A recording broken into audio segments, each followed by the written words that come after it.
Acaba de hablar el ministro del Interior, Andrés Chadwick, en este balance. Ha dicho que durante las últimas horas hubo 350 actos de violencia en el país. ¿Otra vez? 110 saqueos a supermercados, 14 incendios. Habla de 3 civiles fallecidos, 2 de los cuales fueron encontrados calcinados al interior del Construmart en La Pintana, y 1 por un impacto balístico en la región de Coquimbo. Habla de que hay heridos por parte de militares que se tienen que investigar, y también dice que hay 50 carabineros y efectivos de las Fuerzas Armadas que también están heridos. Dijo que fueron 9.500 efectivos que trabajaron en pos del orden público durante la noche.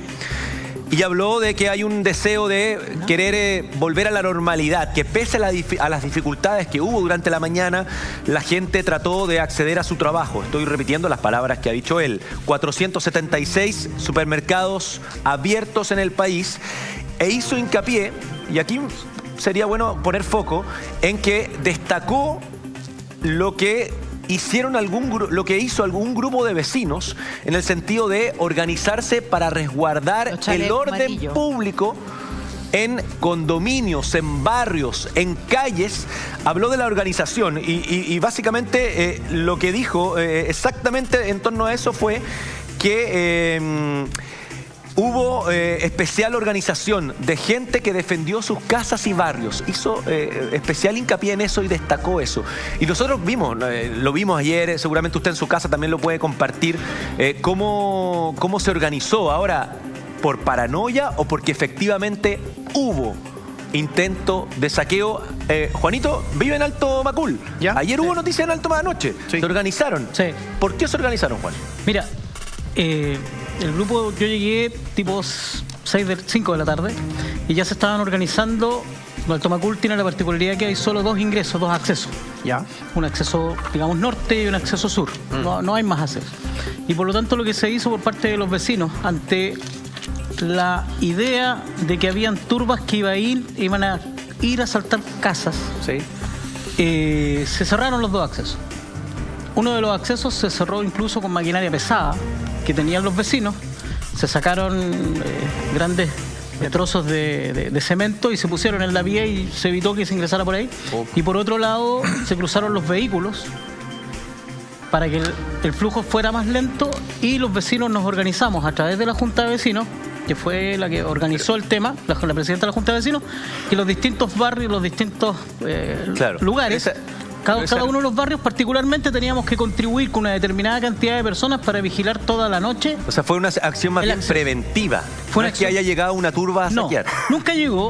Hubo muchas noticias falsas que nosotros como vecinos a cada rato salían y que teníamos que ir a confirmar, y en realidad la noticia era falsa. Nunca hubo una turba que llegó. Lo que sí se vio, fíjate, son vehículos sospechosos que circulaban, porque nosotros además en uno de los accesos tenemos un localcito pequeño que nos abastece normalmente con abarrotes. Ese lugar, que fue uno de los más protegidos, ahí llegó Carabineros y lo estuvo protegiendo. Sí hubo vehículos sospechosos con sujetos que llegaban, miraban y se iban. O sea, la prevención funcionó. La prevención yo creo que funcionó. Ahora, yo creo que aquí el alcalde Carter también estuvo en el lugar. Hubo fuerza policial durante la madrugada, alrededor de las 3 de la mañana. Por lo tanto, sí, funcionó la prevención, claro. pero sí hay como un temor instalado por parte de los vecinos ante muchas además noticias falsas que circula acá. Exacto, era lo que hablábamos, Juanito, pero no fue solo en Alto Macul, también fue en Puente Alto, en la Villa Ciudad del Sol, también fue en Renca, vecinos que se organizaron con también, palos, con lo que tenían, incluso con los niños que no tenían cómo dejarlos solos en la casa hasta altas horas de la madrugada, con estos chalecos amarillos, como defendiendo no solo sus casas, sus barrios, sino que incluso los mismos establecimientos comerciales que están alrededor, general. Sí, ahora si lo llevamos al contexto constitucional, se supone que es el Estado, conforme a lo que señala el inciso 3 del artículo 1 de las bases de la institucionalidad, el responsable, y dice lo siguiente: es deber del Estado resguardar la seguridad nacional, dar protección a la población y a la familia. Eso es lo ideal, pero también hay que entender de que el Estado, en esa ausencia que ha tenido a través de los órganos de seguridad, por tener muchos focos abiertos, no está siendo capaz de atender las situaciones particulares de estos condominios. Ahora, aquí yo quiero pasar también un aviso parroquial. Yo tengo que hablar por el gremio. Los carabineros llevan días trabajando, durmiendo poco, comiendo poco y además dejando a su familia de lado. Sí. Por lo tanto, yo quiero hacer un reconocimiento a los carabineros y a los bomberos y a la PDI y a todos los que están en esta contingencia. Hablando de eso, me llamó la atención una vecina anoche que era parte de estos chalecos amarillos. Dijo, bueno, yo no tenía mucho en mi casa, solo tenía huevos, les cocí unos huevitos duros y le traje huevitos duros y te cito a los carabineros que nos están resguardando. Mira, porque probablemente no han almorzado, no han tomado té, no han tomado nada. Me hubiera gustado darle un sanguchito, pero no tenía. Así que les traje los huevitos duros y los tecitos. Esa vecina es como de corazón generoso. Ahora, yo en general le planteo lo siguiente, porque tengo una opinión un poquito contradictoria, incluso en mí mismo, porque en mi vida misma. Uno no siempre está de acuerdo con lo que piensa, pero veo a los chalecos amarillos, encuentro que es muy bonito, positivo, que los vecinos estén siempre organizados, que es casi poético, que esta cosa de hacer comunidad y de estar en contacto y preocuparme por el de al lado. Pero también me da un poco de miedo cuando de pronto aparecen estos fanáticos de los G.I. Joe y quieren todos transformarse en ser policías. La policía es una sola. Y hoy día, en el estado en que estamos, los ánimos están un poquito exasperados. Entonces yo de repente veo un poquito ese ánimo de confrontación. Y una paranoia. Un poquito de paranoia, porque hay barrios en donde no ha pasado nada y no va a pasar nada, porque no hay acceso a esos lugares. Es muy difícil que lleguen. Sin embargo, hay gente que está ahí atenta. Y si llega a pasar algo, yo tengo un arma y que no sé qué. Entonces, ojo. Y pasó con una moto. Cuidado, ojo que ayer pasó con una moto que los vecinos la desconocieron y lo agarraron y casi lo linchan. Qué interesante, importante lo que estabas diciendo, Eduardo, Julita, porque la gente tiende a confundir dentro de esta paranoia, tiende a confundir una situación que no es delictual y actúa de una manera, ¿cierto?, ciega y comete errores. Por lo tanto, la función de seguridad hay que dejársela a las policías. Podemos establecer un sistema de alerta temprano y de prevención comunal, sí. Pero la acción policial tiene que ser por las fuerzas de orden. ¿Daniel coincide? Bueno, efectivamente yo creo que, como dices tú, es poético, es muy bueno que la ciudadanía también se organice, que estén protegiendo incluso el comercio vecino. Ha pasado en distintas comunas, lo hemos visto, pero también requerimos el rol del Estado. Es fundamental en esto, sobre todo porque en muchos lugares, como bien dicen, no ha pasado y seguramente no va a pasar nada, y esperemos que así sea. Pero para eso también necesitamos la tranquilidad y la conducción desde el Estado, desde las autoridades, de lo que hemos venido diciendo hace mucho rato. Dar tranquilidad a la ciudadanía de que las cosas se están haciendo, de que las policías, pese a todo el esfuerzo que están haciendo y todo el desgaste que bien dice el general que han tenido muchos carabineros, están haciendo la pega lo mejor que pueden, y que el ejército también tiene que hacer la pega y proteger los puntos de mayor conflicto, pero para eso se requiere hoy día conducción política. O sea, es una palabra que está muy manoseada, la política, pero hoy día lo que se requiere es política para resolver esto. No basta tan solo con más carabineros o con el ejército en las calles. Se requiere también una respuesta desde el gobierno que se haga cargo de las demandas sociales, que se haga cargo de aliviarle la vida a los chilenos y que también la oposición entienda que tiene que concurrir y hacer todo lo que es necesario para llegar a los acuerdos que sean pertinentes para avanzar en esto. Hay que atacar la enfermedad, no solamente los síntomas, que es el desorden en muchos casos. Paola, y también, Liberardo, quiero tu opinión respecto a lo que estamos conversando, Paola. Bueno, en el mismo sentido, efectivamente, hoy día tenemos un Estado que ha estado, o más bien un gobierno que ha estado focalizado en el tema de seguridad. Qué duda cabe, el reporte que hace el ministro del Interior da cuenta de heridos, lesionados, etcétera. Y está bien que así sea, pero también en la misma Constitución, en las mismas bases de la institucionalidad, hay algo que es superior a eso, que es el bien común, que es el interés general. Y muchas veces esas palabras carecen de contenido cuando efectivamente no tenemos la posibilidad de conocer cuáles van a ser las medidas en el otro plano. Las de seguridad ya las conocemos, las compartimos, tanto así que hay vecinos que han salido a reforzarlas, pero también tenemos que tener la otra mirada. ¿Cómo vamos a generar, y ahí concuerdo con Daniel, este país más igualitario? ¿Cuál es la base de esa desigualdad? Y el problema, ¿cuál es? Que hoy día no puede avanzar una sin la otra. Hoy día el orden público no va a avanzar si no logramos tener, llamémoslos como queramos, un pacto social, un acuerdo nacional, pero necesitamos una señal potente del gobierno, de la oposición, de todos los grupos, para decir esta es la hoja de ruta, y esta hoja de ruta está construida sobre el bien común y sobre el interés general. Esos son elementos claves y básicos, sin los cuales no vamos a lograr desentrabar la crisis en la que nos encontramos. Y hoy día la gran mayoría, yo te diría que más del 90% del chileno, mucho más, ha dicho sí. Yo quiero eso. Yo quiero tener orden público, pero también quiero salir a trabajar, quiero seguir aportando y quiero tener este Chile más justo que no hemos logrado construir porque nos hemos focalizado en uno o en otro punto. Hoy día tenemos que devolvernos, tenemos que volver la mirada hacia atrás para seguir avanzando, pero porque de lo contrario no podremos. Pero tampoco hay soluciones mágicas. Por supuesto. Sí, ese es el problema, es que no hay soluciones mágicas y yo no sé si están dadas las voluntades políticas de todos los estamentos para poder hacer una nueva hoja de ruta y escuchar efectivamente a quienes están manifestándose de manera pacífica. Pero te lo voy a plantear en términos muy simples. Es llamado. Se hizo un trabajo muy acucioso. Participamos a lo mejor muchos de los que estamos acá, de los que nos están viendo a través de la televisión, para construir las bases de una nueva constitución. Es un elemento de la esencia, que es una constitución que ojalá no venga impuesta, sino que salga de las bases. Si uno reactiva el trabajo en una nueva ¿tú crees que realmente va a ser de las bases? Pero es que ¿Tú crees que el resultado final va a ser que no va a haber lobby metido de por medio, que no van a haber garantías para algunos y para otros no? Yo creo que la desconfianza es esa. Claro. Y hoy día vemos cómo entran quizás algunos proyectos de ley al Congreso y cómo salen. Entonces, absolutamente de acuerdo. Por eso es que no es que una ley te vaya a resolver el problema. Claro. Eso estoy absolutamente de acuerdo. Pero sí tenemos que generar la señal potente y clara de que queremos construir algo. ¿Y cómo lo vamos a construir si muchos no están de acuerdo y quieren discutir el principio básico que está de subsidiariedad, por ejemplo, en la Constitución? Y lo hablamos referido al transporte. Sí. ¿Por qué la autoridad se repliega? ¿Por qué la autoridad no puede intervenir con más fuerza cuando señoras como la señora Soledad se ven atentadas ahí en el uso? ¿Qué le vamos a decir a la señora Soledad? ¿Que demanden tribunales de justicia? Claro. ¿Que vaya al Servicio Nacional del Consumidor? Es que yo creo que Paola da en el clavo. El tema que acorto, perdón, yo creo que la Paola da en el clavo. Acá el tema es que se requieren hoy día ya un paquete de medidas que vengan a aliviar el bolsillo de los chilenos. Pero junto con ello se requiere la discusión más profunda, que tiene que ver de cómo nos entendemos. Y esa discusión se da en la Constitución. Necesitamos una nueva Constitución, nacida en democracia, donde nos demos las reglas del juego y por sobre todo donde todos podamos participar de ese debate. Es una discusión que se viene dando hace rato, que este gobierno desechó y que es fundamental para poder desarrollarnos. A veces parece que la Constitución es súper lejana, que no tiene nada que ver con esto. Pero no, la Constitución se mete en tu vida, se mete en tu cama, se mete en el transporte, se mete en todas las la hoja de ruta. Muy breve. Toda nuestra vida está regulada por la Constitución, aunque parezca tan lejana, y eso la gente también tiene que entenderlo. Muy breve. Yo no sé si es verdad o mentira o es falso, pero dice Luxi que emplaza claramente a los políticos, duramente a los políticos, y dice: hoy pueden resolver las pensiones, educación, salud y transporte. ¿Qué esperan?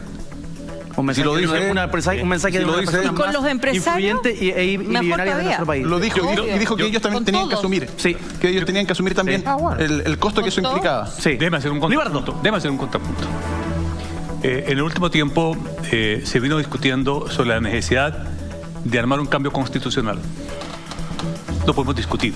Las experiencias es que los cambios constitucionales no han aportado nada. Le digo, anda a cambiar la Constitución. Cambiar la Constitución en Argentina, cambiar la Constitución en Colombia, en Perú, en Venezuela, en Bolivia. En América Latina hay cambios constitucionales, ¿cierto?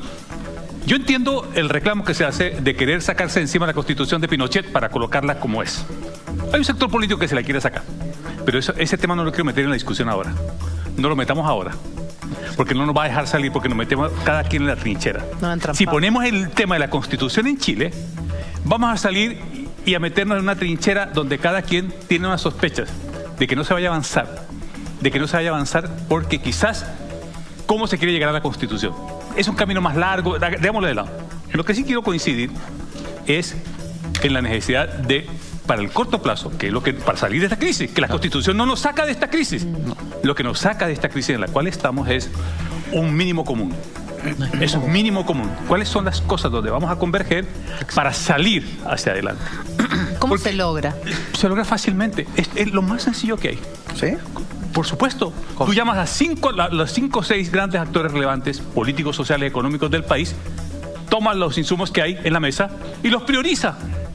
Vamos a tener que llamar comisión de expertos para identificar que en Chile lo que molesta es las continuas alzas de los servicios, lo que contesta es la inequidad, lo que molesta es la salud, lo que molesta es la educación. Eso está Chile está sobrediagnosticado.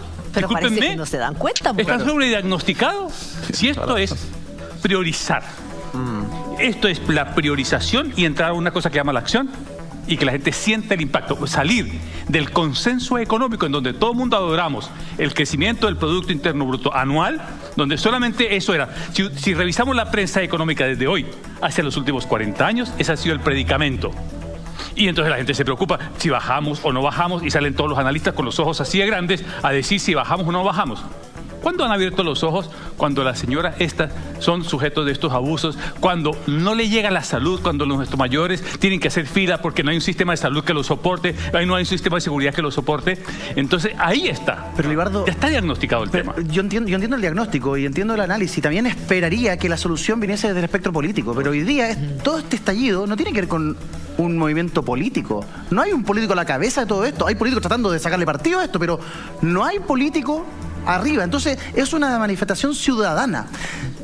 Lo que a mí me dice que la ciudadanía está hasta más arriba de la coronilla con el mundo político. ¿Puede venir la solución del mundo político cuando la gente no les cree? No. Es que aunque por muy transversal que sea. Sí, estoy súper de acuerdo, muy de acuerdo. Por eso la clave, de nuevo, es escuchar de una mejor forma y sentar esta mesa no a los de siempre. Eso es clave. Claro. Y eso incluye que a la central de trabajadores, por ejemplo, ¿por qué no me voy a poder sentar a escucharlos y a ver cuáles han sido sus demandas históricas? La de los funcionarios públicos. Pensemos que antes que ocurriera toda esta crisis, funcionarios municipales demandando sus derechos, conflicto Corte Suprema, Tribunal Constitucional. Entonces, yo puedo entender que se diga la Constitución es un tema de largo plazo, pero no que no se diga que no lo vamos a poner en la agenda. Claro. Yo solo quiero dar un tip. Todas las constituciones que nombró Libardo, en todas se garantiza el derecho y el reconocimiento al pueblo indígena. Cuestión que nosotros no hacemos. ¿Hay deuda pendiente o no hay deuda pendiente? O sea, créanme que no se puede. Yo soy súper, a mí me gusta la eficiencia, los que me conocen, soy demasiado exigente conmigo mismo y con los equipos de trabajo, porque creo que hay que darle a la ciudadanía respuestas rápidas. Pero no nos podemos engañar que cuando hay problemas profundos, la solución tiene que tener medidas de corto, mediano y largo plazo. Concuerdo en las medidas de corto plazo, pero cuando tenemos a la vista que tenemos que generar cambios estructurales. Y en el corto plazo, el acuerdo, el consenso, que no es solo de políticos y autoridades, que es con la sociedad civil, que es con todas las personas de la mejor forma, porque hay que buscar representatividad. Es lógico que nadie se va a parar en la Alameda y va a decir, bueno, ¿con quién converso? No. Tenemos que buscar esos grupos organizados. Doy el ejemplo de la Central Única de Trabajadores solo como un ejemplo. Así existen varios más con los cuales hoy día gobierno y oposición se pueden sentar a conversar para establecer el mínimo que nos va a reunir y nos va a convocar a que esta normalización que nos dijo hoy día las personas en la calle se dé también en el espectro político. Es que va más allá de sentarse a conversar, perdón, pero va más allá de sentarse a hablar con la CUT. O sea, yo creo que con la CUT se ha hablado demasiado. Hay otras organizaciones las cuales no han sido escuchadas. Absolutamente. O sea, los profesores de Chile, el sistema de salud en nuestro país, los doctores, los enfermeros, los estudiantes. Entonces, o sea, no sigamos dando vueltas en la misma. Uno lo que abramos el abanico a los otros sectores. Abramos el abanico. ¿Por qué se han hecho los cambios constitucionales? Uno con lo que extraña es precisamente el discurso que escuchamos del Ministerio del Interior, es precisamente la visión hacia llamar a los actores civiles sensibles que no están representados. Y hoy día, en mi opinión, hay un tema que es que los políticos efectivamente no nos representan y por lo tanto lo que necesitamos son nuevos liderazgos desde donde dice la Julia, desde las personas que no han sido escuchadas, desde los grupos intermedios que no han sido escuchados, desde los grupos corporativos, ya no desde el mundo de la política, sino que desde el mundo de la ciudadanía. Así como el Ministerio del Interior agradece a la organización civil para los efectos de una autodefensa que es contraria a la Constitución y a las leyes, porque precisamente el Estado de Derecho lo que busca es que uno no se autodefienda, ¿cierto? Lo cierto es que así tiene que escuchar a las organizaciones civiles, a las juntas de vecinos. ¿Y en torno a qué? A lo que dijo Libardo. Una agenda común. Si no es tan difícil. Todos sabemos cuáles son nuestros problemas. La gente de a pie sabe cuáles son nuestros problemas. Los grupos intermedios saben cuáles son los problemas. Por lo tanto, hay que crear una agenda común. Pero esa agenda común, ¿saben qué? No va a venir desde el mundo político. No. Tiene que venir desde el mundo del civil. Y un cambio constitucional, que podemos estudiarlo toda la vida si quieren, no va a cambiar la situación de crisis de hoy. Yo creo que hoy día nos tenemos que enfocar en cómo solucionamos esta crisis. Orden público por una parte, que la autoridad actúe, pero por otro lado, necesariamente tenemos que hacer un llamado a la sociedad civil que se manifieste para organizar esta agenda común. ¿Libardo? Muy de acuerdo. En los cambios constitucionales de América Latina, ¿para qué se han hecho? Para las reelecciones. Menem de la Rúa, reelección. Colombia, para la reelección de Uribe y de Santos. Venezuela, la reelección de Chávez y Maduro. Bolivia, la reelección de Maduro, de Evo Morales. Entonces, lo que hemos visto es que los cambios constitucionales que hemos hecho en América Latina, efectivamente, y seguramente ese será el aprendizaje que Chile en su momento tendrá que hacer, es de qué manera hará en su momento un cambio de constitución que sea el nuevo consenso social. Y yo ahí me parece bien. Lo que digo es, el resultado simplemente fue para resolver reyertas políticas. Y aquí estamos en una reyerta mayor. Porque no están los políticos en reyerta, es la sociedad que está expresada porque reventó el consenso social. Porque no hay consenso social. ¿Cuál es la urgencia del Estado de Chile respecto a resolver los temas de la sociedad de Chile? ¿Cuáles son? ¿Dónde están? Exacto. Por eso entonces sacamos rápidamente y se vandalizó la situación, se volvió una situación de orden público, pero aquí hay una conversación que es urgente sacar. Y los políticos, si no leen esto adecuadamente, les quiero decir lo siguiente: Chile es el último país en donde los partidos políticos tradicionales no se han caído en América Latina. El último, el único que falta. Todos los demás países, México, Argentina, Colombia, Venezuela, todos, Perú, Bolivia, todos se desplomaron los partidos políticos tradicionales, todos. ¿Por qué? Porque no supieron entender el movimiento ciudadano y no supieron leer la ciudadanía, todos. Exacto. La excepción en América Latina son los partidos políticos tradicionales de Chile. Este mensaje de este fin de semana hay que alinearlo. Ojo, porque si los demás países ocurrió que vinieron movimientos sociales, ¿por qué en Chile no? Sí, y a juzgar por la reacción del fin de semana desde el espectro político, uno no ve que esa lectura se esté haciendo, Libardo.